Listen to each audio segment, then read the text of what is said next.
Hey, what's going on, Sarasota? It's Brad Hannon.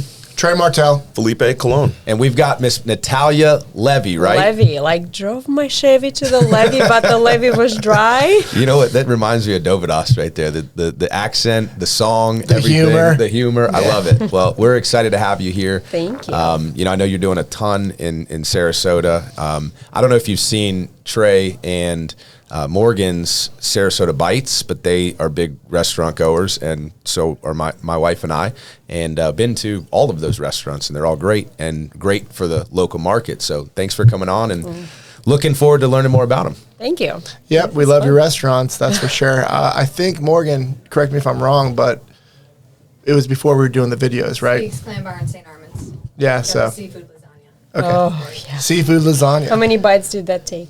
Oh, not many. So they have like this little book where they rate the restaurant. They take a picture. It's like an internal thing. They're not, publishing all of these restaurant ratings, but I'm sure that you had some great ratings, and it's really cool what they're doing, because we were invited as guests one time to go, and like they have a whole system down. It's kind of cute for sure. Oh, now I want to know the system. Let's get into it real quick, Trey. So we have. It originally started that Morgan wanted to go out to dinner every Friday night, so I agreed to it. And from there, I bought a book to give the ratings and jot some, memories down in the book. And we got a Polaroid camera to put the picture in. Okay. So then we made the Instagram page to match the book. And then Morgan figured out how to do the reels, with the bubble letters and stuff. Yep. So now we do the reels. Do we have reels for Kojo? No, we're going to Kojo on Friday. Okay, so yeah. Oh, look at that. Yeah, so just so you know, Morgan is a habitual thief of the small mallard ducks. Yeah. Do you line them in a row? Do you have all your ducks in a row? them. You are? Well, there you go. Permission to steal. Permission to steal. All right, let's get back to it. I Felipe, love you got anything to say? I always have something to say, Trey, but it just depends on how that fits in with the rest of the flow. There you go. Well, tell me about your background. So, you weren't always in the restaurant space, or maybe you were. I don't know a whole lot about you. So tell me a little bit about where you're from and how you got into it.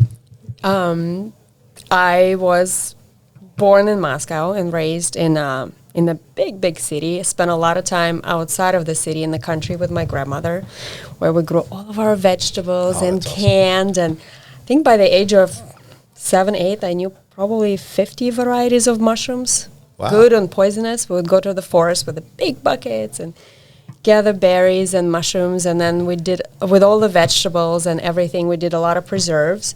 So I think that the first time I went into the restaurant, I was maybe 17.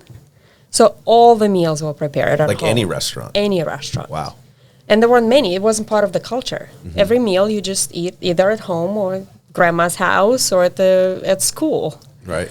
So all of that, the idea of enjoying home-cooked meals was huge for anybody who kind of grew up in that Eastern Europe. Yeah, naturally a lot more healthy that way too. A lot healthy, yeah. Not gonna even, I can't even talk about how much weight I put on in this country. Me too. Yeah. And then I just felt unhappy by the age of 20. I just felt I grew up in a very loving home, but I was very unhappy with the place of my origin. Mm-hmm. So just grew really restless and dissatisfied. And then I spent time in Asia, just sort of soul searching, change of atmosphere, change of pace, change of everything. And then I found my way to New York in 1999. And I got married to the love of my life, who's now my husband and business partner for 23 years now. That always says a lot together. when you can work together and be married. Well, it's only been 5 years, though. 5 great years. Oh, yeah, of business partnership, which has been interesting. We'll get into that later. I was just thinking, like, well, what I want to do with my life. And I love to cook. I cooked all the time. It was just natural for me. So I said, all right. My husband's like, well, if nothing else comes out to me, I'm always going to have a great meal. Why don't go to the culinary school? Like, you'll have fun. And then 9/11 happened. Okay. And I was supposed to start school right downtown. And which school was it?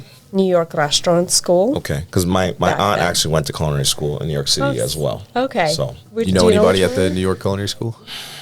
Not off the top of my head, but I could check my Rolodex, Bradley. It's a deep Rolodex. She actually decided to do pastry instead of Culinary. catering. Yeah. Yeah, so She it was focused on a that. full year program that included we went into everything. There was restaurant management and pastry and culinary arts. So it was a full, pretty comprehensive program. And then I got to intern with a really cool chef. His name is Laurent Torrendell. So he had like this very. Oh, he's famous. He's very famous. Very famous. Yeah, yeah. Do you guys know who that is? Do you think we know who he is? I don't. That's why I said that. Would you bet we know? Yeah, So he's have you been to fantastic. some of his places? Yes. BLT? BLT? Yeah. Bistro Laurent BLT Torrendell, steak yeah. or Okay, prime, yeah. one of those. Yeah. It's Tell a us more about this famous chef. clever play on his name. BLT, Bistro Laurent Torrendell. Oh, So wow. it was really cool. It was I think 3 or 4 story townhouse on the Upper East Side. It was a French seafood restaurant, and I learned a lot there. It was a really great internship, and we actually connected, he and I, because he had worked in Moscow before. So we just had this sort of understanding of each other. He understood my culture and all the things like that. And then after that, I got an internship, another one, and it was it was a sort of this corporate dining room for a 700 employee law firm downtown Manhattan. Wow. And we did breakfast and lunch for all those fancy lawyers in the city. I want to work for one of those. What was the firm? I'm curious. I love Oh this my stuff. gosh, it's so long. I don't remember. I remember the 700 is pretty big, though. yeah. I mean, then you have your own chef and your own kitchen, your own Yeah, it was It's a little cheaper than takeout, probably, for 700. Yeah, it was. What was the name of it? Very embarrassing. I don't remember. Sorry.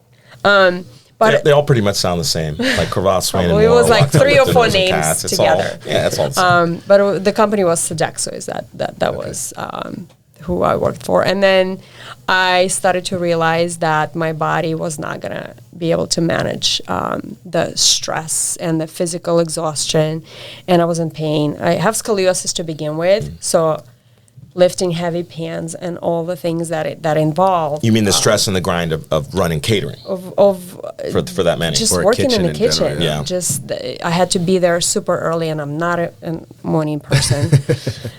So out of that, You're actually the first guest that Felipe beat here. Isn't that right? Maybe. That's true. Maybe. That's true. It's very Anyways, possible. continue. Sorry for interrupting. no. Are you a morning person? I am a where I need to be person. So if I have something to do in the morning, I'm up. If I do not, I am certainly not. chameleon of sorts. Preference on the weekend. Oh, it depends on what I have going on. Oh my gosh. Yeah, I'll Can get I up get an sometimes answer early out on of the you? weekends. No. You used to work with 700 lawyers. So I used to work in you're used to politics. it. so Oh, okay. Very All right. difficult Well, to get there answers. now it all makes sense. He'll do what he has to do. You know? Don't we all? With work. Yeah, so I left the industry. So I thought that I had this whole big dream of being in the culinary industry, and that was cut very short. And then I spent a decade focusing on family, and I had my daughter, and was just traveling a lot, just being the wife and the mom, and and then I got very restless. And do you want the whole story, or how far do you want me to Are go? you still in New York at this point in your life? We're not. So I had my daughter in New York City, and we moved to Florida. She was 6 weeks old. Because of 9/11, and because we didn't have any immediate family in New York City, I mentioned to my husband that I cannot raise a child. What year in the was city. that? 2004. So it was 2004. Did you come down to Sarasota? We came down to Apollo Beach, Apollo Beach, okay. and that was fun. But I know what you mean about the 9/11 thing. We're filming this kind of very close to 9/11, and I was not at the site, but I was in New York working during that day, and it still stresses me out a little bit. So I can understand what you meant. After that point, the city was just a different place. Yeah. And especially bringing a child into the world for the first time, I could understand why you had thoughts on moving elsewhere. Yeah. And however, it was the first time that I really saw the city come together the way that it did. I mean, we went out on the West Side Highway, and we saw people tearing up sheets and handing them over to the sheets to each other to cover the faces, and throwing water to the fire trucks that were going by. It was just an incredible sense of we are all in this together, and we will help each other get And through I this think time. that spread beyond just New York too. Just our country as a whole was in a different place, and it is. I mean, we just celebrated not celebrated. We just passed honored the anniversary of that, and I mean, a crazy time. So you landed in Apollo Beach, and how long were you there? So we were there for about a decade, and I was at the time I started already doing my own thing. I was by the time my daughter was probably 10, I just came restless. There's only so many mommy dates that I could do, and I kind of felt like a misfit, coming from a different country, different culture, different everything. I just didn't feel like I belonged, so I started to really get myself into wellness and personal development stuff. So, question: you said your husband's from Long Island, right? Yeah. So generally, Long Island folk, as a New York and Long Island person myself to an extent, we don't end up on the west coast of Florida. We end up on the East Coast. Yeah. The old joke is 95 goes up to New York, 75 goes up to the Midwest. That's it. How did you choose Apollo Beach? My husband's family they were originally on the East Coast of Florida, but for their business, they had some property in Tampa. So they were relocating to Tampa. I'm like, all right, we'll go to where the majority is so that our daughter could have a grandmother nearby. Well, and that's awesome. So the Sarasota SpeaX Podcast, right? We'd be remiss if we didn't understand what brought you to Sarasota, and then I want to get into the restaurants because that's the fun stuff. But how do you end up from Apollo Beach to Sarasota? It's because we're great, right? Sarasota is beautiful. No shade on Apollo Beach, but I like Sarasota much better. What year? So we bought our property in St. Armand's probably about 7 years ago. So we actually lived between Tampa and Sarasota, but being that a lot of the businesses are in Sarasota, we spent a lot of time here. It's beautiful. We love it. All the bridges, the water makes me so happy. See, you heard it here first. Sarasota SpeaX will tell you that Sarasota is by far the best place to be. Even better than Apollo. And the East Coast. Do you want to run down the list of your restaurants and then what's in the shaker coming soon? So the first restaurant that we opened was Speaks Clam Bar, and that is in Lakewood Ranch. That was 6 years ago. And then 5 years ago on St. Armand Circle, we opened another Speaks Clam Bar. And then 2.5 years ago, we opened Kojo. And then this year, next door to Kojo, we'll open Bar Hana by Kojo, which is like Kojo's tropical little sister. Phenomenal drinks. The bartenders there. We were there Saturday night. We ordered margaritas with no salt, and two of them, both bartenders, no salt, and he tells the other bartender no salt, and they both look at me. They're like, "No salt? Are you sure?" And we're like, do we need the salt? And they're like, you need the salt. And we're like, okay, we'll get it with the salt. And they're very passionate about it's their very drinks. special You got salt some mixologists there, and they were good with the salt. Did you like the salt? Love the salt. It wasn't too salty. That's what I like. Well, because that salt is very special. Yes, it is. They went into the whole spiel after that. That's what I'm saying. You got real mixologists in that place. We do, yeah. Do you want to tell us about the salt? Nope. I need to know. You gotta go in and have the bartenders. If you want to know about the salt at Bar Hana, you've just got to go experience it for yourself. Yeah, it is an experience. That salt is probably the best margarita salt that I've ever experienced on a glass. It's a good margarita. Yeah. We should have had one. Okay, so I brought you goodies, but I'm sorry I did not bring the margaritas. You're fine. We brought sweets today. And then we just opened the deli, Palm Avenue Deli. So we have 3 restaurants in Sarasota just next to each other. So it's a whole experience. You can spend the morning for breakfast in the deli, then go work for a couple hours, come back, go to Bar Hana for lunch, go work for a couple hours, or to the beach, then go to Kojo, and then come back. Sounds like a perfect day. For the late night, back to Bar Hana. I mean, it's the whole experience. There you go. Here's your Sarasota tour guide. So, you just, and it's okay because you shouldn't really brag on yourself, right? But you just said, oh, yeah, we got, a few restaurants. But then just not like a few restaurants. I mean, if you rank the restaurants, those are probably 3 top 10 places, especially in downtown, St. Armand's as well. What makes it so different? How does that translate? Because it's like you breeze over it. We just opened a few restaurants and blah, blah, blah. There's clear vision behind that. So you guys started only 5 or 6 years ago. 6 years ago. Yeah, and then you guys just went in at full speed. Was that the plan, or did you open one and said, okay, we can duplicate this, or did you know you'd be at this point this short a period along? Great questions. Many great questions. Let me see if I can backtrack. I have realized a few years ago when I got into personal development that I can be very limited in my vision. So I have learned to just not create ginormous visions. I'm like, okay, let's just work really hard on what happens, and then I feel like the universe has really had my back for a long time, because I feel like after I step. What is He's it? looking at me because that's how tell I me. am. No, he's looking Really? at me because that's how I am. We had a similar discussion right before you. I'm you just a entered big the- believer of obviously luck is where preparation and hard work meet, and the universe takes care of you when you're like the law of attraction. Yeah, the law of Something similar attraction, to that. 100%. I mean, she said personal growth and development and mindset, so I'm sure she. Oh, I knows a read lot of books. I learned to manifest. that. I love I it. did not perfect manifesting, but I did manifest myself a mentor. It took me about 1.5 years of burning sage and trying. I love that. That's awesome. Yeah.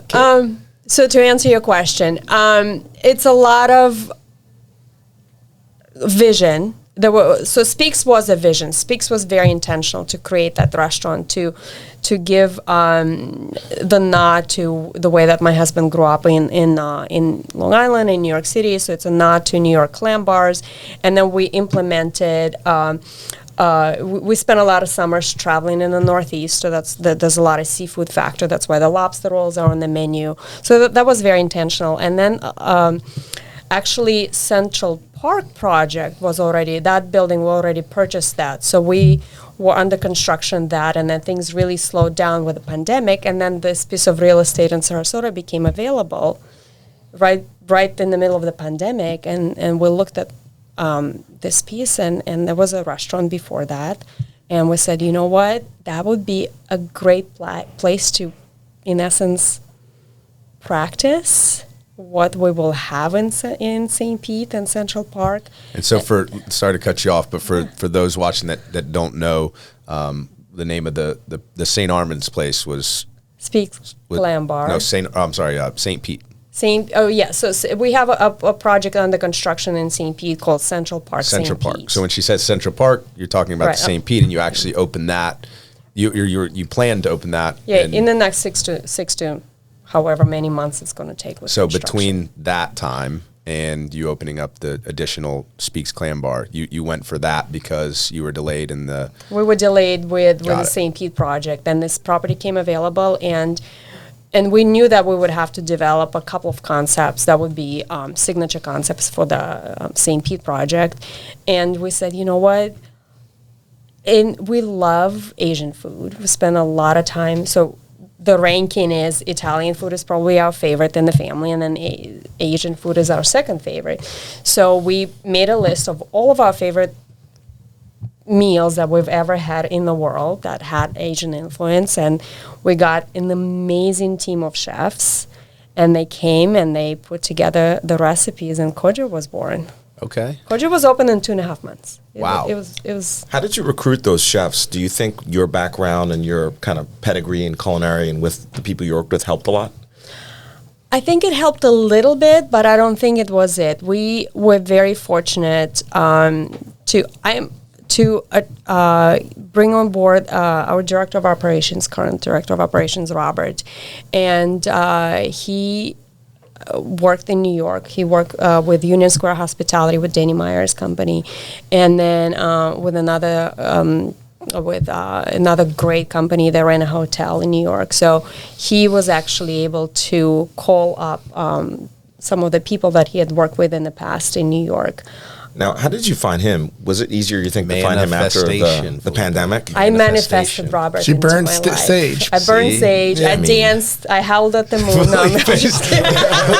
Hey, there was a look on Felipe's face right there that we have to capture for the. He went. Do you guys know who Danny Meyer is, and do you know Union Square Hospitality Group?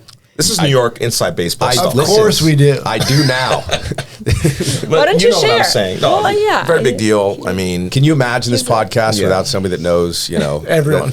like everything. it's all I'm saying is it's a big deal. That's like scoring a top pitcher from the Yankees. You know Yeah. what I mean? Yeah. That's the caliber of folks that is. No, what had happened is Rob's resume came across my desk. He was moving to Florida and he was looking for an opportunity to work with us.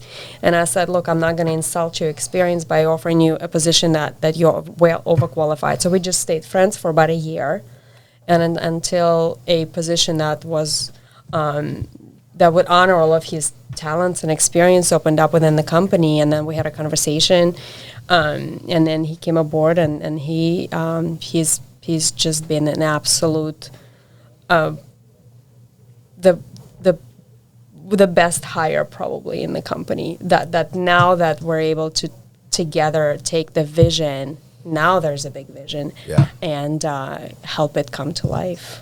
Hey, so we're having an absolute blast here getting to know Miss Natalia Levey and all of her many restaurants and talents. Stay tuned for this next segment. We're going to get to know her a little bit better with the rapid fire questions. I'm Natalia Levey, and this is Rapid Fire.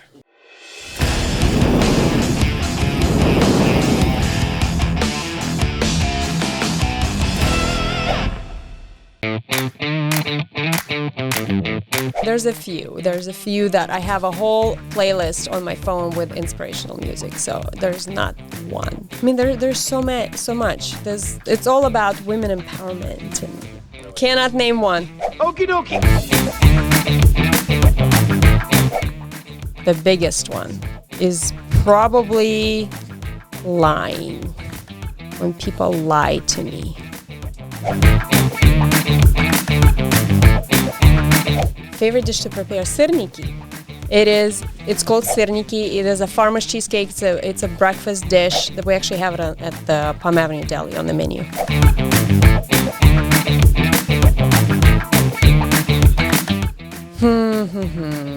I have asked myself that question so many times. It depends on what state of life and day that I'm in.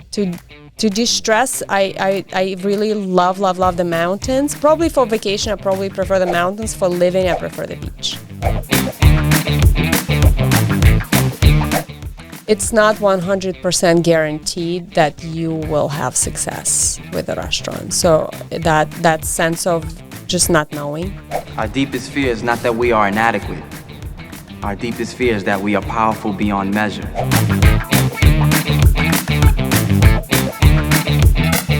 Yes, singing. Thus, I couldn't come up with a song because there's nothing that I sing. Okie dokie.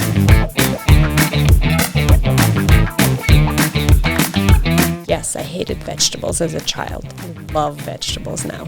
I love vegetables. I love vegetables.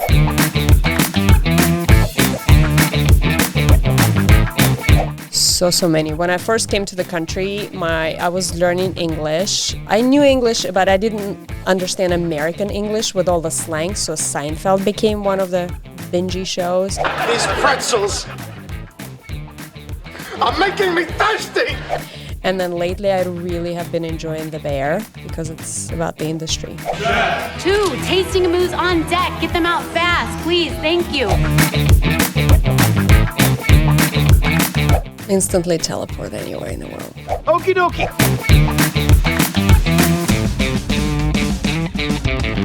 Well, obviously the beach. You can't. The beaches are just absolutely spectacular. And then another thing that my mom really enjoyed is going to Marie Selby Botanical Gardens.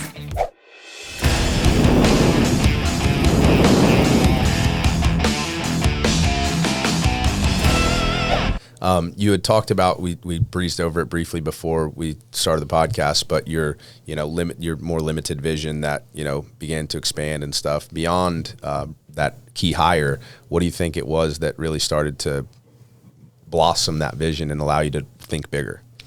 And I'll add to that. Yeah. Like usual. Restaurants, they have a high failure rate.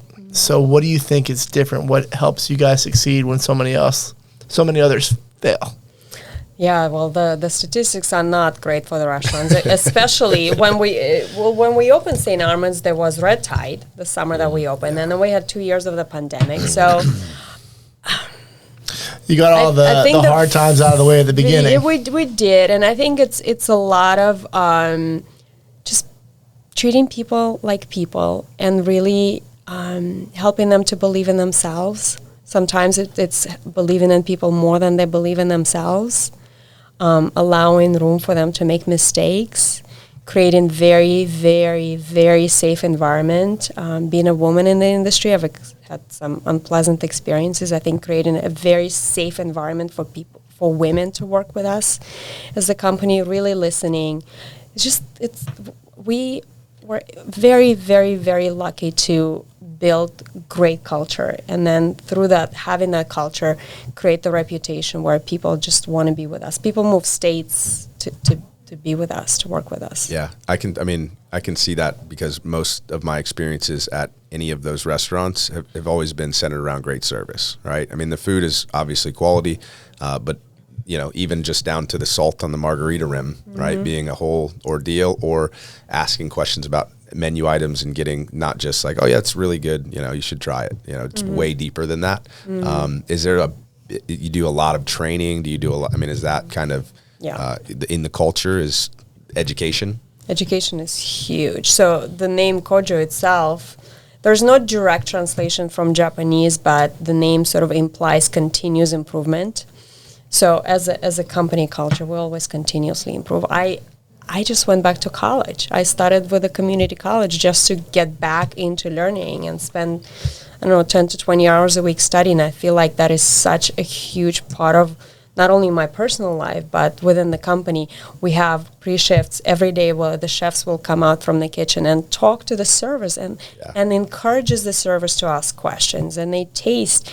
And for the deli, as we open the deli, I created a whole Google Doc with the history of all the dishes, fully understanding that type of cuisine is it's different, it's special, it has a very deep-rooted history. Right. So we wanted to really honor a lot of the history. So we want to make sure that we're very culturally appropriate with every concept that we create, and also bring in, of course, our own spins to it. And there's so much about the guest journey, but for me, it's also very important the journey of every team member.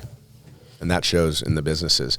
I got to ask you, just because, you shouldn't have a favorite kid or child, and these businesses are all probably like your children at this point, but which one's your favorite? I don't have a favorite. I'm very excited about, I think that... You have to have a favorite. I think that there's one that is the closest to my culture, and the one that was personally probably the most stressful to open for me, because which is the deli, Palm Avenue Deli, because we were trying to preserve so many recipes of the people who are no longer with us. So how do you honor those people? How do you honor those memories of sitting with your grandmother at a table? Yeah. This would probably be a good time to show off the goodies you brought, right? Yeah, it would be a great time. Let's I want to dive into the Palm Avenue Deli, because that's kind of the newest, latest and greatest. You want to tell us what you got? Oh, I don't even know in which order did they put everything. We'll see. So we've got some goodies here from Palm Avenue Deli. Very well packaged. I know that. Yeah, they're very well packaged. There we go. You want me to help you with that? Great stickers. There we go. So great stickers. Okay. Oh, that's my favorite. The black and white cookie. Okay. Oh wow. Okay. So a couple of things. So the chef that we have working in the deli, Chef Dom, he actually had a deli in Staten Island for over 20 years. So the cheesecake recipe is his. The black and white cookies, we just wanted them to be oversized. We wanted them to be just, like in New York, like really. I'm really getting a sense of what you guys are doing in terms of bringing these tastes of New York and these experiences here, because that's really what that is that's a classic black and white cookie, but it's very luxurious, right? It's almost it's more than a treat. It's like an extra treat. You want to be a little extra in which is life. When you come down to Florida, that's kind of what we want. The jewelry gets a little bigger, the clothing gets a little more flamboyant. Compared to New York. Oh yeah, just for Felipe. Oh, it definitely does. So those cookies are Anna's Rugala. So that was probably the most difficult recipe that I personally had to work with. It took me about 2 or 3 years of working with my husband's mom, in home, and Mark is one of 4 boys. So to make sure that the mom is happy and the 4 sons are happy, and we were working with a recipe of my husband's grandmother that it was no longer with us, and the recipe was written this much sugar, this much flour, this much this, and then you start with like a cup of flour, and then just add and go by feel. You're right. So you got to. So I'm like, so what am I feeling for? So you basically had to make it over and over until your mother-in-law was satisfied? Pretty much. Remembering the flavor Mother-in-law from her mother? and 4 sons. Yeah. I was going to ask you who were the testers. Yeah, So you had an audience of 5. There That was basically. Who was the hardest sell? Who was the most skeptical? Oh my God. You know New York people. Each New Yorker, I feel like they're foremost just the connoisseurs of the best food in New York, right? But everybody has their own memory. Mm-hmm. So it was to satisfy each person's memory, which was very tricky.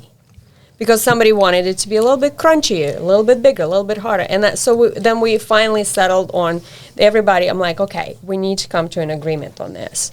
So is everybody generally happy with, like, is this like not a 10 out of 10, but is this an 8 or 9 out of 10 for everybody? everyone. So, Well, they're all very good for me. I enjoyed it. And Morgan, if you think he's going to eat all of these before the end of this podcast, that would be impressive. I was talking to somebody recently, and there was a recent sale of another, like, bagel shop, right? Like a New York bagels type shop. Yeah. I'm not going to name the names. I know the one. I was just there. But then that related to somebody else saying, yeah, there's really just no real authentic, like, New York delis in Sarasota. So would you say that, and I don't know Palm Avenue Deli, so if I'm way off base, I don't know, but is this mainly like an authentic New York deli?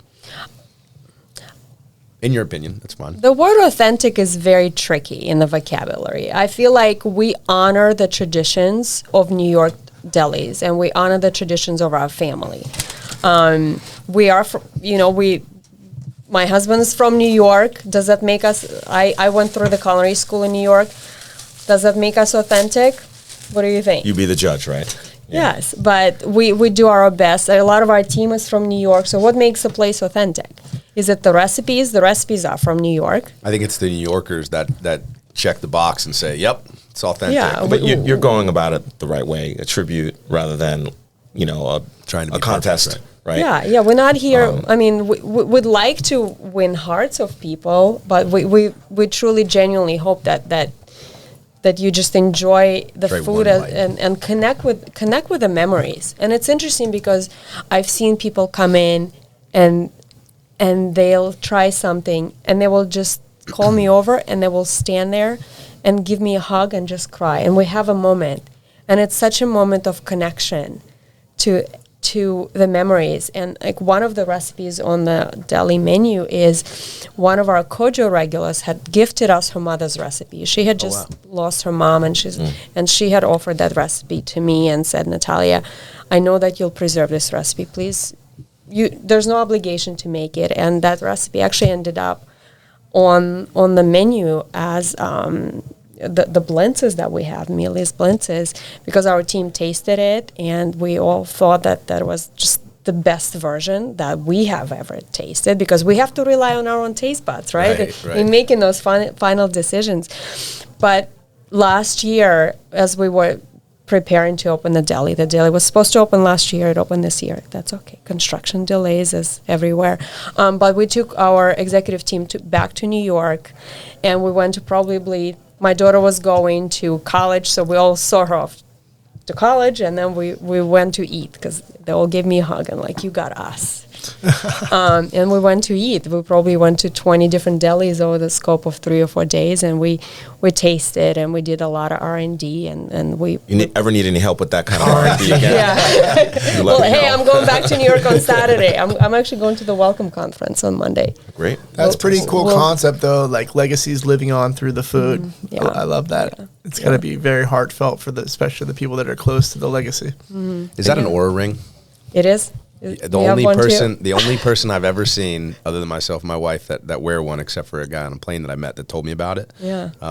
So good, right? Shout out Aura Ring, sponsored the podcast, right? That's, Yeah. Well, a lot of folks in my personal development community will very nerdy on health and it's wellness so and data. good. Yeah, my HRV balance was way off last night, so it told me that I was probably stressed, and I think that was probably it. But What is this, like a mood ring? I got 7 hours, 29 minutes of sleep. I had a mood ring when I was 10. My sleep score was. I would probably make I'm it in the club. Should we be We can comparing? I'm in the club. We can compare sleep scores here real quick. Has I'll look anyone at blew it. one of those up yet? So last night, let's see. Last night, mine was 87 for sleep score. Oh wow, great sleep score. 8 hours, 9 minutes, 95% efficiency. Mine was Pretty efficient. 69 readiness and Okay. 75 sleep score. So you get a sleep score and you get a readiness score. So basically, the sleep score is like how deep you sleep, the REM sleep, your latency, meaning like did you fall into your deep sleep at the same time that you normally do, which is like your circadian rhythm and 7:15 p.m. every night. And so then we could really have proof that Trey falls asleep before 8 o'clock every single night. So look, like total sleep, 7 hours, 29 minutes, efficiency 89, restfulness good. My problem is I only got 20 minutes of REM, 32 minutes latency, which has to do with like the timing of Felipe, your deep REM sleep. stands for rapid eye movement. Thank you for the education, Trey. But that's cool. I've never seen anybody wear it before. I wear it as my wedding ring just because, I don't like jewelry, but I always wore it upside down. And you're actually supposed to wear it with this flat part on the top. I'm Okay. sure you know Mine that. is all round all All over around. the place. So, So I just have get to an make Aura sure, ring, make sure right? that, They're that great. this little back part is in the Do you back. ever take it off? We got totally off topic. We'll get back to it. Do you ever take it off like before you go to sleep, sometimes knowing that you might not sleep well and that you don't want to see the sleep score in the morning? No. I do. If it's like a late night out or like, I know that the sleep score is not going to be good. Just bury your head in the sand. I just why go, not? you know what? I don't even want to know. I put it on my nightstand and I go to sleep and I wake up like, don't know what my sleep score was, but I feel okay. Yeah. So Ignorance is bliss, right? ignorance is bliss in that situation. So going down that path a little bit, I'm told that you are very big on gut health and gut health leading to happiness. You want to explain your position on that? So I did a lot of research on that because I gave a TEDx talk on that topic of connection of gut and happiness. Did a lot of studying with the Institute for Functional Medicine, which, are you aware of what functional She looks medicine at is? Felipe. No, Yes, functional medicine is food, right? I mean, functional medicine is Dr. Rob does some stuff in that Yeah, area. yeah. So functional medicine is in essence understanding what causes the issues, what causes root the cause. health, the root cause of the disease, and a lot of functional medicine doctors, they spend 2 to 3 hours on intake so that they can understand what was the path that has led you. Some of the doctors go as far as what was your mother's prenatal health, because your mother's pregnancy would affect how you were born and then a lot of the health development throughout life. I can go really, really deep into this. How does the pastrami affect my Pastrami is a great connection to some good memories, which might be bring some joy. there you go. All right. It's And a if positive you spin on all the food. and if you sit and eat and digest your food in a relaxed state, you will actually absorb a lot more nutrients. Wow. Yeah, because a lot of people, because if you stress, you cannot digest. Just Good to know. That's a big tidbit. But with gut health and happiness, I mean, there's a lot. Our immune system, 70 to 80% of the immune system lives in the gut, and there's so much. This is like a 45-hour conversation. Now, based on the size of Felipe's gut, would that make him a happy person? Is it that the more gut, the happier? Or I cannot see. Why do you think I wear coats all the time, Trey? Oh, I love it. I love it. Obviously, this is more of like treat. This is more of a treat, right? We don't do this every day. We don't do this all the time, Trey. And I said one bite. having a bad and week. by the way, for those of you guys listening to the audio, if you made it past all the crinkling and the sounds, it was because we were, experiencing, Oh, yeah, I forgot we got the audio only. So if you're an audio only person, listen into the podcast, fast forward to like the 30-minute mark, and you'll be able to see what we're eating. Yeah. Check but- the Instagram. You can see the picture of Brad's ring. There you go. But aside from that, so let's move to Sarasota real quick because we've got a couple of Sarasota type questions, and we'll wrap this thing up. I love everything that we've covered, and it's very exciting stuff. Love the restaurants, but I think Trey's got a great Sarasota-based question for you. Yeah, first off, do they have many roundabouts in Russia, in New York? So I grew up in Moscow. There's lots. One time my husband was in a roundabout for about 5 or 6 roundabouts because the roundabouts in Europe are much larger. It's not 1 or 2 lanes. It's So like you get 6 stuck in the middle lane. There's 6 or 7 lanes, Yeah. and sometimes you kind of get stuck towards the center. And then he was he was joking. He's like, "No, I was just trying to show you this church from this angle." I'm like, "Okay, honey." So what are your feelings on roundabouts, especially the ones that are popping up everywhere in Sarasota?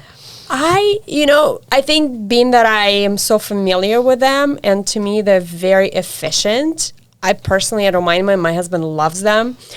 Sometimes it is very scary when people don't know what to do in the roundabouts. So then it's like you terrifying because you don't know whether they're going to stop when I need to kind of cross. There's one on right here in the main Sarasota spot, right. And sometimes I have to come in and like cut through the line where there's 3 cars, and I have to make sure that the 3 cars actually come to the full stop before I You have to trust 3 people So I have to instead of trust just 3 trusting a people. traffic light. Yeah. No, I get it. Can you imagine a 6-lane roundabout in Sarasota? I mean, we can't get around the 1 lanes and the 2-lane roundabouts. A 6-lane one, there would be people there for not 4 or 5 rounds, but like 4 or 5 hours potentially just going in circles. Ours have pretty good indicators, though. It tells you this lane goes straight or left. This one, not every roundabout has that. Usually they're just like, figure it out, guys. Yep. Yeah, Well, especially the ones in Europe. We also just had a guest on recently, Mike Evanoff, who owns Evie's and a couple of great spots, and talked about how the Sarasota community in general has a great restaurant community that helps each other, and especially during COVID and all of that. What are some other restaurants in Sarasota that you like or that you would go to outside of your own, or do you only go to your own? Well, just because all I do is put blinders on and work all the time, I do spend a lot of time in our own restaurants, but we're very friendly with some of the other restaurant owners, and really enjoy the shore in St. Armand's. Longboat Key, the one by the water. We just took my family. I think Ed Childs does great stuff. Over on Anna Maria Island. Oh, those are all great restaurants. I think one of my agents that I used to work here, his parents own that one along, but I'm not sure if they own it or whatever. Well, one of them is John Mays, Dawn Mays. Yeah, well, and then great spot though. Yeah, and then so many really great nice. places here. There's a lot of women. I mean, Nancy's Barbecue is so fun. Have you been to the new one? Not yet. I have not been to that one yet. And then it's a good location. I mean, it's a cool location for sure, and they have food and beer right there. So, I think that'll be bringing some more traffic over to that area. Rosemary's on the rise. Just saying, definitely on the rise. Yeah. No, it's fun to see. SRQ Magazine did a couple of us women in the industry here, so it was nice to actually make the time to connect with those women in person. Like, they brought us all together, so it was really interesting to hear what they're all up to. I love that. You've named some great restaurant owners. Is there we've been always kind of putting people on the spot in this kind of wrap up. Is, hey, we had you on. People got to know you. Who do you think in our community that we should bring on here next, or at some point in time? Someone whose story people would want to hear that they wouldn't otherwise hear the real story. No pressure. Somebody from the industry, from hospitality, from Sarasota or in general. from Sarasota in Either general? someone from Sarasota or somebody who's based here or doing business here. Oh, interesting. So they don't have to be from here. I think a really cool person would actually be a person who she is a brandologist, and her name is Judy Winslow. She had helped me prepare me for that TED Talk. Oh, that's awesome. So she's very tuned into the TED community and Sarasota community. She'd be a really, really cool person. I mean, that sounds like a phenomenal person. That's awesome. I have one question for you. If you had to talk to the audience and tell them, go try this one meal at any of your restaurants, which meal would it be? Oh, you're killing me. How do you pick one out of hundreds? A lot, yeah. You got to ask your gut. Gut does communicate. That's good. That's a very good one. Okay, so we have a brand new sushi roll on the Kojo menu. Okay. It is. They just came up with the name of it, and I haven't. I don't. This is embarrassing. It escaped me. It is a. It has tuna and it's not a traditional roll. It has a kanpachi and it's done with rice paper. So it was called like tuna hamachi roll because it was on specials and they just launched the new menu this week. And they renamed it. And they renamed it. So Don't worry. I'm like, you okay, don't have to know. You don't have to know what it is named. You just have to know what's in it. It is from traditional nori is not there. It is made with rice paper, and I think it is probably the best sushi roll that I've ever Go had to in my Kojo, life. try the sushi. There you go. And the new one, the tuna hamachi, you just ask them which is the newest one. They're going to know anyways. So it's all good. Well, thank you so much for coming on. It's been a blast getting to know you. Thank you for the treats. Yeah, Thank you. I'm for the glad treats. you- Very much. please We better enjoy. close these up because as soon as we wrap up, Trey's going to demolish them. Why I didn't want to break into the. Oh, that's blueberry compote. So we're off air. Looks amazing. They'll Well, be- thank you. Thank you, Put your Natalia. fingers there. All right, thanks so you. much. Thanks so We much for appreciate you. having me. Thank you. Thanks, guys. Thank you. Great meeting you. Thank you. Enjoyed Likewise. it. Yeah.